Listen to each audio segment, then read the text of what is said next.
when you shoot your handicap, you're supposed to have had a good day.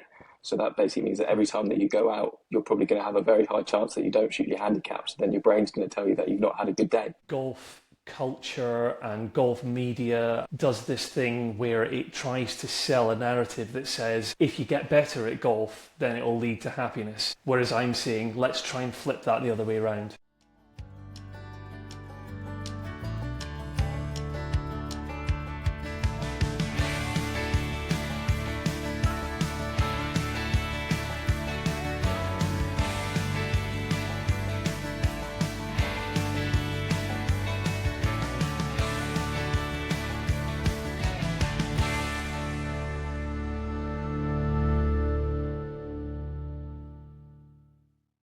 Hi, and welcome back to another episode of the Golf Yourself Happy podcast with me, Kris Lynch, your founder and your head coach here at Golf Yourself Happy. I am a golf health coach specialising in emotional and mental well-being and helping everyday recreational golfers like you to work through some of those challenging feelings, emotions and behaviours that crop up while playing golf. You know, the familiar ones like frustration, negative self-talk, maybe even the occasional expletive yelled at the top of your voice after you've chunked an approach shot into a ditch. We've all been there, haven't we? And I find that there is no better remedy to overcome or to have an outlet to discuss some of those feelings like there is within a community. And so with that in mind, I invite you to join me and many others in the Happy Hackers Club, which is a free online WhatsApp community designed for everyday golfers who love the game but do not love the feelings that come with playing the game. Within it, we have several subgroups to talk about general golf chat, general life chat, to celebrate the wins, or to have a vent about your latest frustrating round of golf, if that's what you need right now. It's totally free to join. The link to join us is in the show notes, so I look forward to seeing you there. Now, before we begin this episode, however, I'd like to ask you one very simple question. Why do you play golf? Because every year, countless golfers like you and I set ourselves ambitious goals. Like breaking 100, like breaking 90, like trying to get down to single figures. And whilst there is absolutely nothing wrong with those goals, I find that many golfers spend very little time asking themselves three important questions. One, are these actually the right goals for me? Two, how am I going to achieve them? And three, are these goals helping me to enjoy the game more? In today's conversation, I'm joined by James from Goof Golf. James very recently competed in the Creator Cup in what was his first ever competitive round of golf. And ahead of the event, he had set himself 3 goals for his round. And as you'll hear, he had varying degrees of success and some setbacks in achieving those goals. So, in this conversation, I coach him through what good goal setting looks like in golf for everyday golfers, why so many of us focus exclusively on outcome goals, and how a different approach to goal setting could help you enjoy golf more whilst continuing to improve at the same time. And if what you hear in today's episode whets your appetite to learn more about goal setting in golf and to go a bit deeper on the subject, then you'll definitely want to join us for the Golf Goal Setting webinar, which myself and James will be hosting on Wednesday, the 5th of August. It is totally free to attend, and the link to register with all the details and how to sign up is listed below in the show notes. I hope you enjoy the episode. Let's tee off now and hear from James at Goof Golf. Hi, so I'm James from Goof Golf. We're a golf brand that's been around for around 3 years now, and we basically started to try and help raise awareness around mental health. I've had my own personal challenges in the past, and I wanted to do something that was creative, that steps outside of my day job and could do something to help people that had similar problems that I did. A lot of my issues manifested through sport, and I found that through my own personal therapy sessions that sport was something that I probably didn't deal with that well when I was younger, and it kind of hurt me a little bit later in life. Then I found golf. Golf was something that I found a little bit more calming, a little bit more of a way to express myself in a more controlled way. And I'm just starting to learn how to control those feelings a little bit more and use goal setting to help my enjoyment of sport in general in competitive and non-competitive environments, which hopefully will be able to help me with that. Nice one, James. I share a love of golf for some similar reasons to the ones that James just mentioned, but ultimately where he mentioned goal setting, I think it has been my own personal experience and it has been my professional experience as well, that goal setting is something which for golf, for sport, for life, for work, for all sorts of different things is such a valuable skill, and it can, crucially if done the right way, it can really lead you towards happiness and fulfillment and achieving goals that are the right goals for you and not just somebody else's goals, if that makes sense. I think what draws me with it is mainly around that goal setting element. Not everything has to be at the professional standard. A lot of us are very active in our spare time, and we're always going to be at that amateur sort of status. I mean, there's lots of stats around golf with the percentage of people that will only break 90 or 100 or 80 in their life. And if you centre around that goal a little bit too much, then you get a bit too consumed about it, and your enjoyment is based purely off performance. It's not based off lots of other things that you should be thinking about when you go do these activities. That's what draws me to Golf Yourself Happy. Definitely. And as you mentioned there, I think where I've in the last couple of months just very recently launched Golf Yourself Happy on the 1st of April. And my tagline is happiness first and handicap later, which is not to be confused with saying we don't care about people getting their handicaps down or having performance related goals.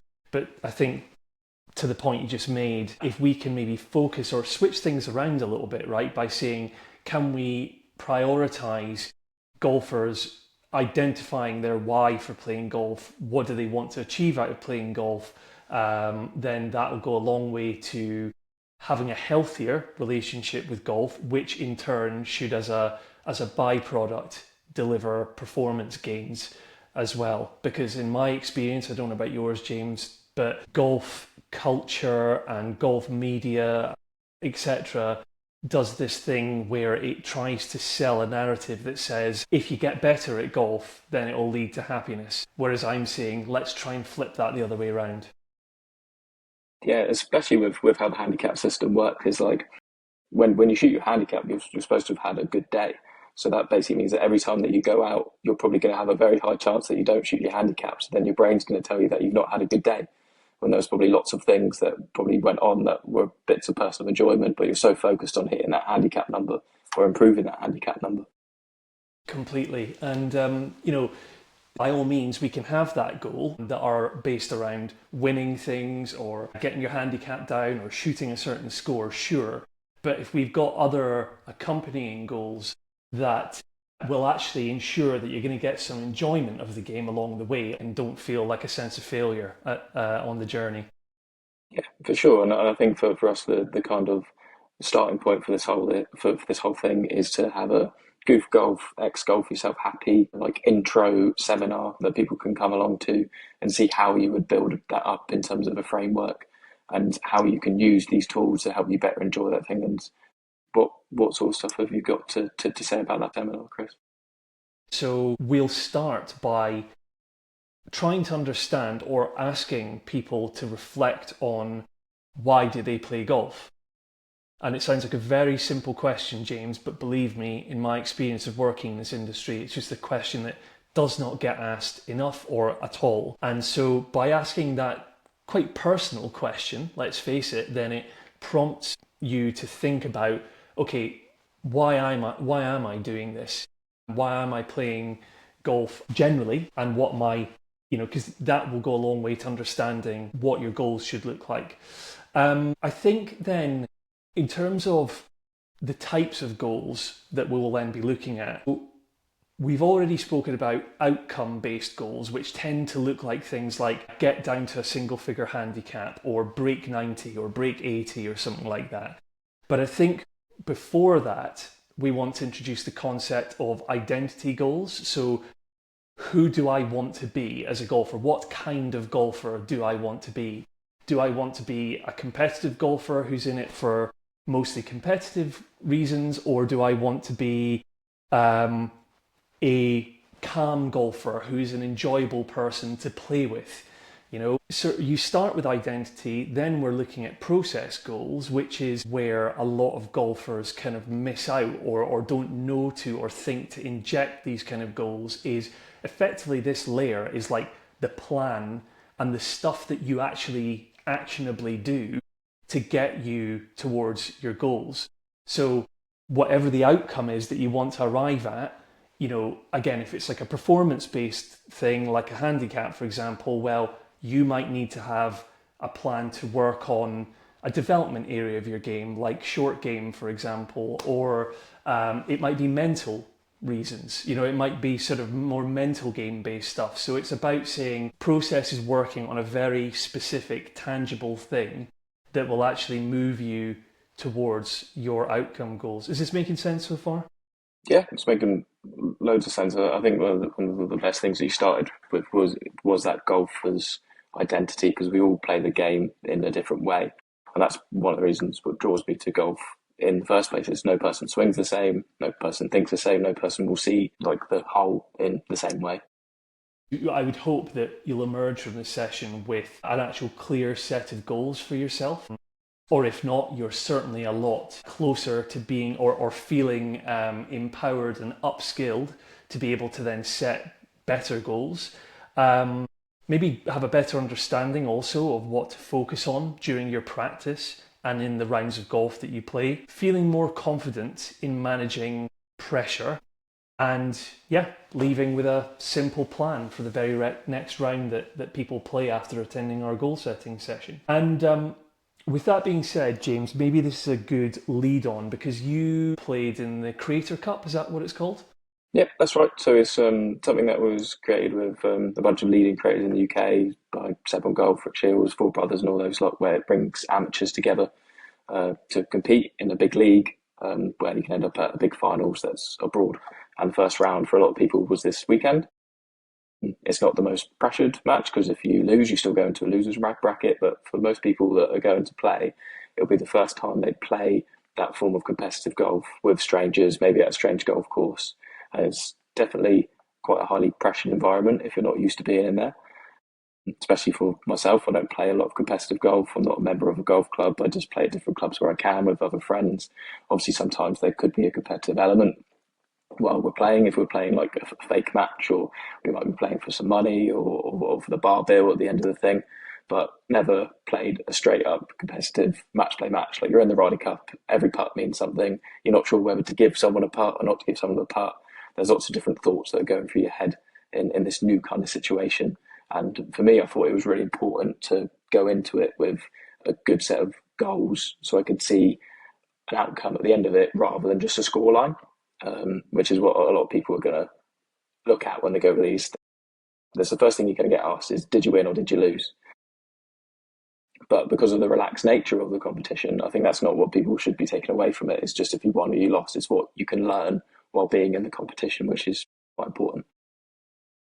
Yeah, to me, it already sounds like you're applying a pretty healthy outlook and mindset on that because, like you say, I think most people, for various reasons, gravitate towards it's as simple as did you win or did you lose. That's what people seem to care about or ask about. But I think part of this whole thing that we're doing together is to try and reframe it and actually help people just think in a healthier way, because as I think you've already said in this conversation, there is more to golf than just winning. And actually, I'm really a big one for quotes, but Arnold Palmer, one of the greats of the game, once said that winning isn't everything, but to want to win is. And I just think that's a cool quote because, we can show up with and want to put our best foot forward, but at the same time, for example, if we set the right goals for ourselves, then we're setting ourselves up for success, with a version of success. It doesn't have to look like winning. It's a version of,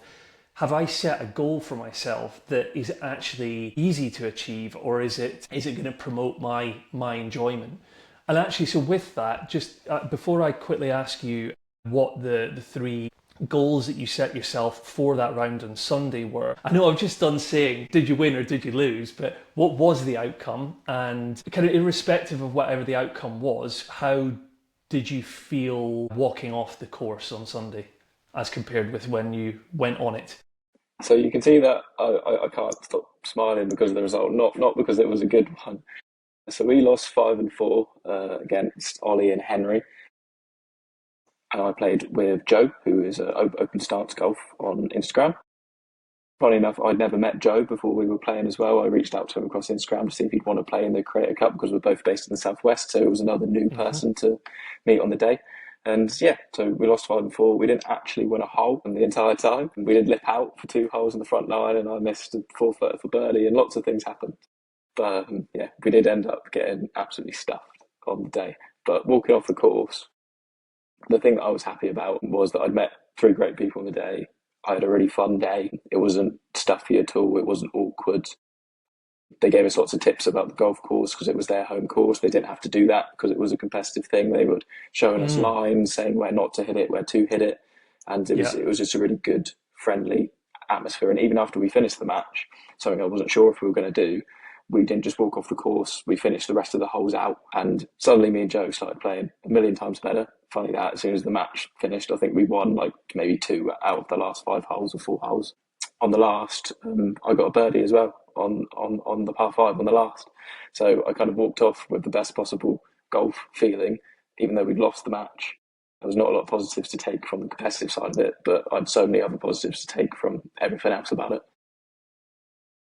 It's funny that, isn't it? How when the minute that the stakes are lower, and the match has been wrapped up by then, that all of a sudden the kind of the chains fall off, and then all of a sudden we start, dropping in birdie putts from downtown and stuff like it's a strange one. But I mean, what did you learn from participating on Sunday? Because if I'm hearing you right, this was so. Did you say this is kind of like the first time that you've competed in that kind of environment?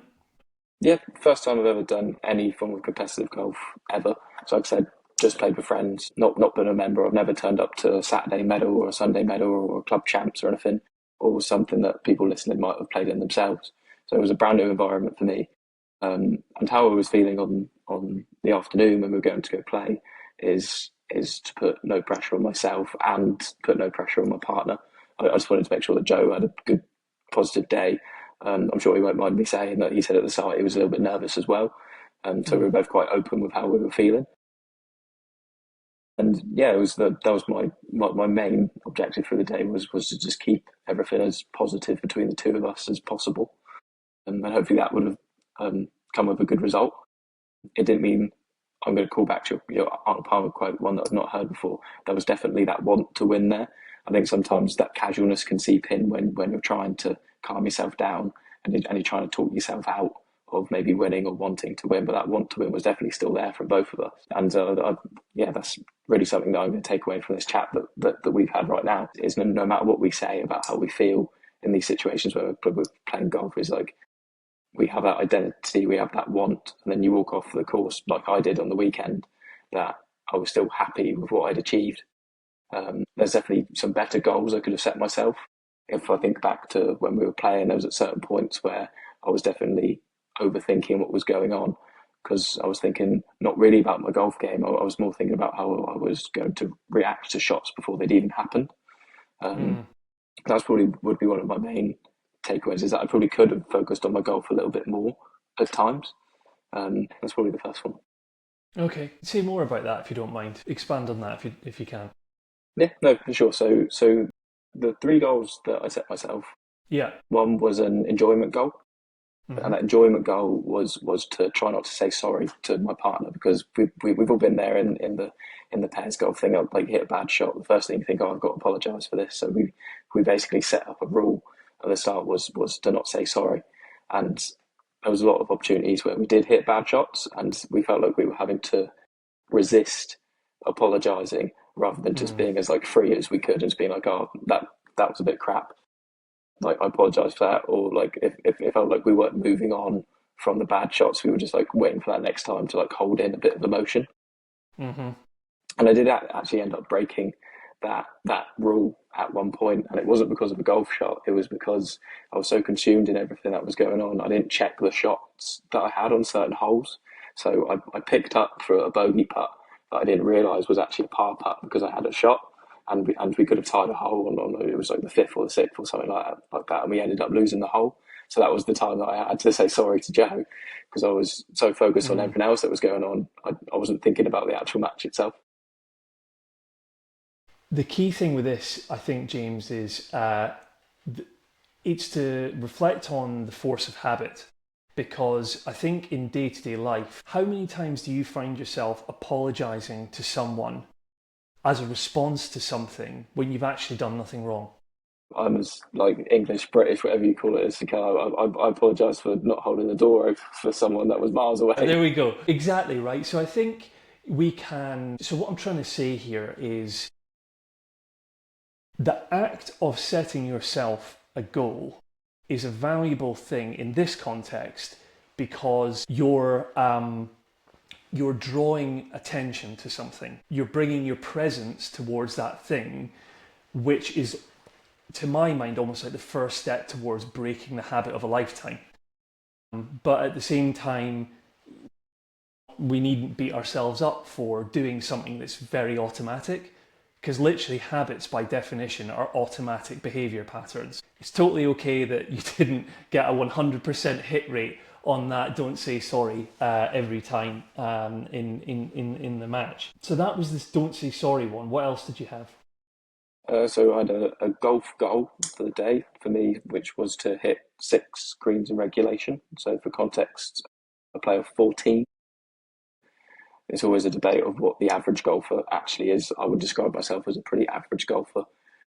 Like I said, I can make a birdie. I've had eagle putts. I can make a par on almost any golf hole that I could play, but it doesn't mean that that the bad stuff isn't going to creep in. So six greens seemed like a realistic target to do. I ended up in regulation play anyway. I ended up only hitting 2.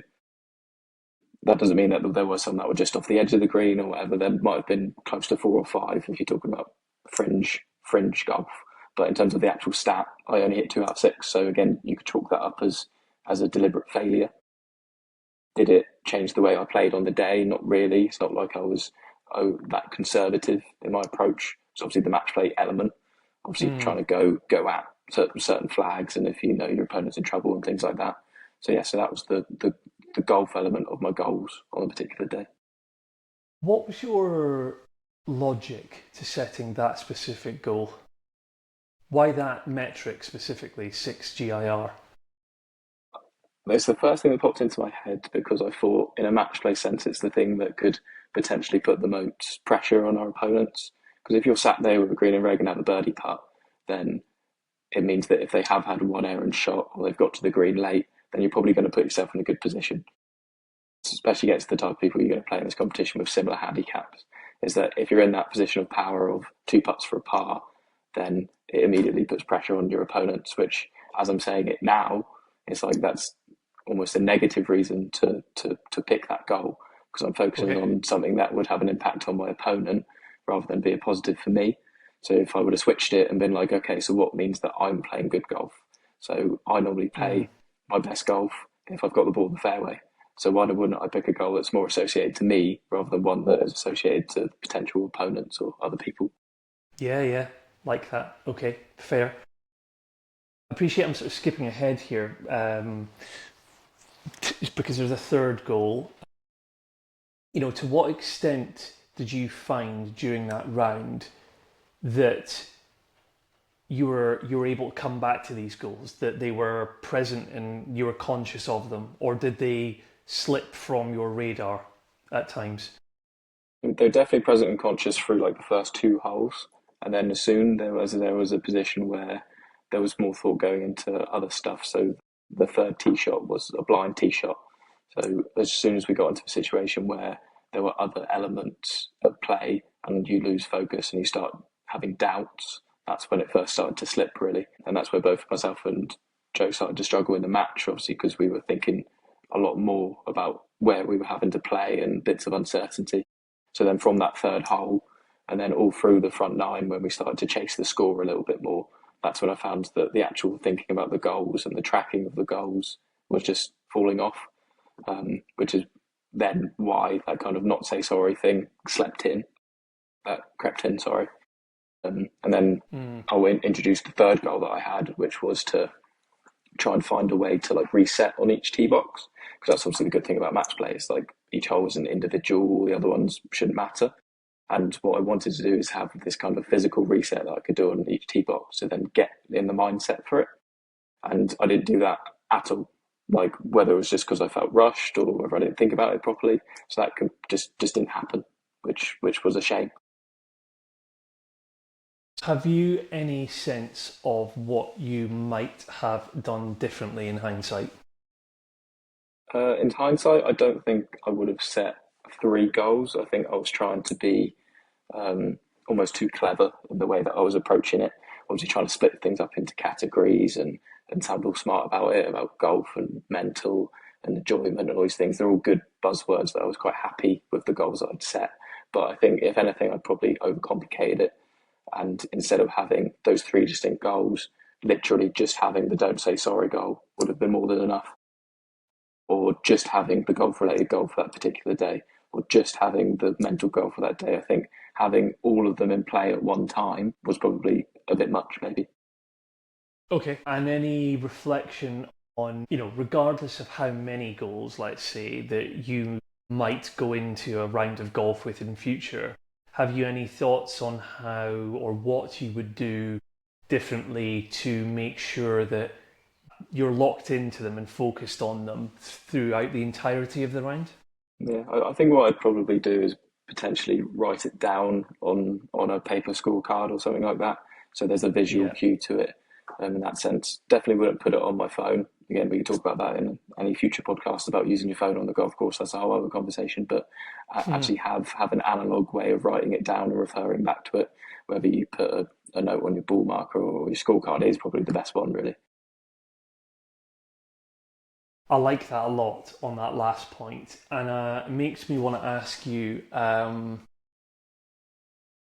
is it not the case that so you played match play on Sunday, right? Correct me if I'm wrong here, but technically you don't need to keep a scorecard going really Okay. in a Yeah. match play, so this is almost like a hack or a tip for anyone out there straight away, is if you're playing in a scenario which effectively doesn't, strictly speaking, require you to keep track of personal score, you might want to avoid doing it. And the reason for that is because I get, especially when you're playing in a team setting, the selfish act, if you like, of still keeping your own score whilst you're meant to be thinking about the team, could actually, again, I don't know about you, James, but I've been guilty of that myself in the past, where it's like, I know I'm playing with a partner and meant to be doing this together, but really I actually care about my own performance more than I care about theirs, to the extent that I'm going to want to still keep track of my score. So I think, that's just something to leave people with and have a think about. But the writing things down as well, that's great. I think and it's important for me to say that with this sort of stuff, there tends not to be a one size fits all approach. Okay, so writing stuff down might work for you, James, and you're not going to know that until you try it next time. But certainly it's a good practice, because there is something physically there that you can refer to, that is like an anchor. That's like dropping the anchor, and that's really part of your reset when you get to the next tee, for example, and that brings you back to it and back to the present. So have you any questions for me or anything else that's kind of on your mind as it relates to golf and goal setting at this stage, James? Well, my main question to you really is what makes a good goal to you? What characteristics does a good goal need to have? Yeah, so are you familiar, James, with the SMART goal? Yeah, so I would definitely say to somebody out there watching or listening who is not familiar with goal setting, really, the SMART framework is one of the most popular ones that gets referred to, and it's because it's an acronym, it's easier to remember. So those 5 letters stand for specific, measurable, achievable, realistic, and time bound. So if you look across those 5 things, basically what we're saying is we need to have a goal which is has the right level of detail, and that it's a clear goal and not woolly and fluffy, and doesn't actually, when you read it back to yourself, doesn't actually mean anything. Because if you can't make sense of your own goal, then no one else will. The measurable thing is typically what you want to see is something in the goal that after a certain period of time of having tracked it, you're able to actually measure it to determine whether you've achieved it or not. So there's this expression that goes, if you can't measure it, then you can't manage it. So can I quantify in numbers, for example, or if it not even numbers, like it could be a feeling as well. Like, how did I feel at this point in time versus how do I feel 3 months down the line after tracking that goal? So that's how you would measure it. I think, to my mind, the A and the R of it being achievable and realistic are sort of similar, or they're quite closely aligned. So essentially what we're saying here is, like, does the goal that you're setting, are you setting yourself up for success or failure because of the extent to which it's a realistic goal?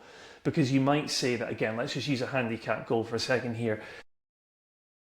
I have in the past said out loud, I want to get down to single figures. Well, is that realistic? Well, it's definitely not realistic if I've not got a time frame in mind, and it's also not realistic if I'm never willing to practice and work on certain aspects of my game that 9 handicappers do well. So that's the achievable and the realistic point. And then, yeah, the time frame as well is, if you don't hold yourself to account and almost in a good way apply a little bit of pressure to yourself by putting a deadline on when you want to achieve that goal by, then again, you're not really giving yourself, well, it's how long's a piece of string then, basically, you know. So yeah, and having a plan, James, as well. So there's this one thing that you know, again, this goal setting stuff that we're introducing today, the session that we'll do, okay, we've identified your goals. What's your development plan? What's the plan that goes with those goals to actually, and that's maybe where the process goals come in that I was talking about before, because they're kind of anchored in your plan and the stuff that you do to get you towards your goals. Today's conversation wasn't intended to give you a full goal-setting framework. Instead, it was intended to introduce some ideas, challenge some assumptions, and encourage you to think differently about what success in golf might look like. But understanding goal setting and actually building meaningful goals for yourself are two very different things. And that's exactly what we're going to be doing together in our upcoming live goal-setting webinar for everyday golfers who want to enjoy the game more whilst enjoying performance gains at the same time. And together on the 5th of August, we'll help you understand why you play golf, identify the golfer you want to become, build practical process goals, create meaningful outcome goals, and leave you with a clear plan for your next round and for the rest of the season, hopefully, for that matter. And so whether your ambition is to lower your handicap, compete with more confidence, enjoy the game more, or simply develop a healthier relationship with golf, we would love to see you there. So make sure, meantime, that you're subscribed to this podcast on your preferred viewing or listening platform of choice. We'll be releasing a few more episodes between now and the 5th of August. I'll constantly be referencing the webinar before then. Make sure you visit the link in the show notes immediately, though, to go straight in and book your free place. Get registered now for the webinar. But until the next time we see each other, please always remember to put your happiness first and your handicap later. See you soon, folks.